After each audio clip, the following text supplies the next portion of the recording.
We thought we'd put together a little video on track day etiquette, you know, the unspoken rules like every sport has. So when you arrive at the track and you've found your place politely, found where you can keep your bike in the garage, don't run cables, electrical cables, through other people, you know, and at least run them around the wall, taped, so people don't trip over or people don't have to ride, hopefully don't have to ride across them. Sometimes you can't avoid that. Then the next thing would be, please don't ride around the pits without a helmet, you know. And if you have to ride around the back of the garages, please do it at a slow speed. It's not a testing ground, you know. There's people walking around, going to the toilet or pulling out in cars. It's a big, big no-no.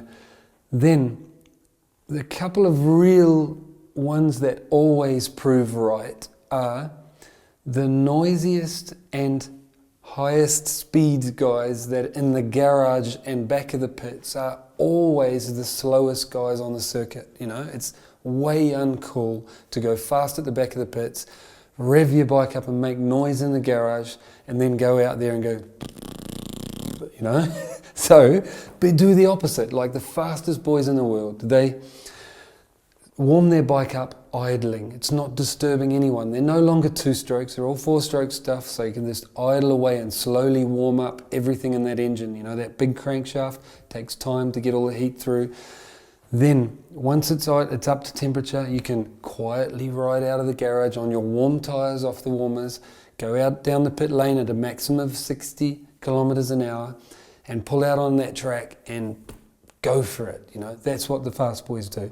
Sometimes you can't avoid having to rev your bike, you know, in the garage, meaning you've got some problem or it won't rev over a certain amount. I totally understand that, but be considerate and point the noisy end out of the garage if you have to give it a big rev and find out what's wrong. Because in the garage, to the other garage users, I've experienced this a lot. Someone goes, "Wham!" It's so loud, it's like someone's walked up to you and screamed in your ear and you want to punch them, you know. It's just etiquette, manners, you know. Point the noisy end out of the garage. The other thing is, speaking of pit lane, it's normally in two halves and normally painted line, you know. The half that is closer to the garage, think of it as the footpath, you know. People are walking out there, having a look, they're parking there, talking to the mechanic or other riders, they're just coming in. Be careful not to speed on this side, or be at least prepared to stop that side. The other half of pit lane, the pit wall side, think of it as a road that has 60 kilometre an hour, 40 mile an hour speed limit. Don't stop on that side of the pit lane. It's like stopping in the middle of the road. The other thing is, I wouldn't even brake in that side hard. Try to get up to the speed limit and roll at that speed or a little bit low.